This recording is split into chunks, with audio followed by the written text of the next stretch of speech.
Good afternoon, everyone. Major dust storm engulfing northern Beijing, cyclonic loop as well, taking that dust all the way through northern Asia, heading to the United States. Speaking of the states southeast U.S., those wildfires are spreading from Georgia down into Florida. Massive fire fronts, minimum 200,000 acres now burning, and evacuations called for at least 150,000 people. So vast are these fires, they're visible from space, looking more like a volcanic eruption than it does a wildfire. And please join me for episode number 22 with Ted Marshallton from Omega Gardens, the Rotary hydroponic system. I think you're absolutely going to learn something about the future of our agriculture as the grand solar minimum progresses. And please remember to subscribe to Adapt 2030 while you're watching the video.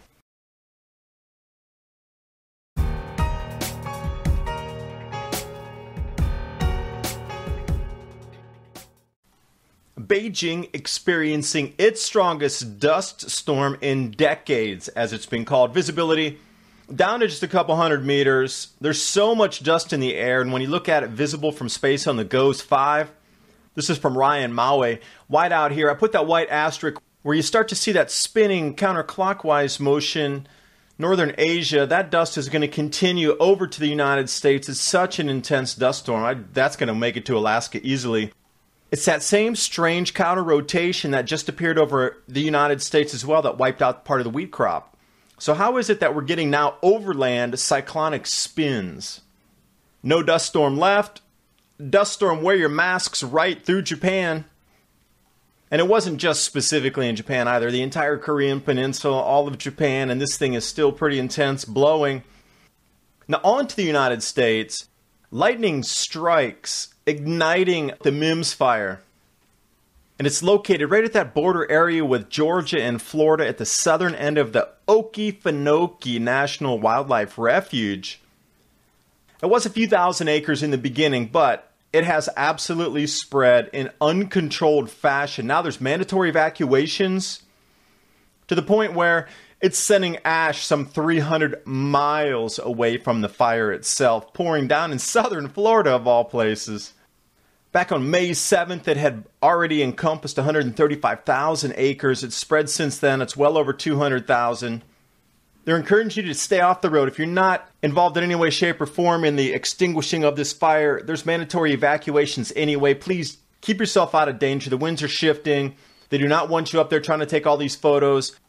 It's actually visible from space, and it's not just a single location. There are several wildfires across the southeast United States raging.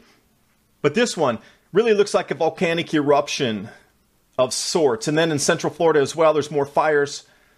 This is the progression as it intensifies. Wildfire today, great sight. They had the most encompassing rundown and photo compilation of anywhere I'd found on the net. These are some of the images off their site. These fires now force so many hundreds of thousands of people to evacuate. Otherworldly scenes coming out of the forest there. You know, it is a lot of pine and palmetto grasses, so that stuff's incredibly flammable. I don't know if you've ever seen how fast pine trees burn once ignited to the proper heat, but they just are blow torches when they get going. Fire breaks being cut. And there are vast, vast forests down there that are just set aside for paper and pulp production. So, I mean, they're evenly spaced, and once they get going, that fire is really difficult to control. But I'm so happy that somebody tried to bring some positive news out of this. One of the firefighters saving a fawn of all things. This is early in the days of the fire, though. It was only 100,000 acres that burned. This is well over 200,000, and the way they're counting, it's probably around 350 or 4 by now. Thanks for watching. Hope you got something out of the video. In these times of our extreme weather with the grand solar minimum intensifying, these types of events are going to become more common. You're going to have to get ready to start growing some of your own food. This is going to be a mandatory part of your lifestyle change as we progress deeper into the grand solar minimum. foodforliberty.com/adapt2030, a full range of heirloom vegetable seeds. Don't worry about the GMOs. You can use these seeds and replant the next season. There are enough seeds in this pack for multiple acres, and the way that they're stored and sealed, you can keep them up to 10 years.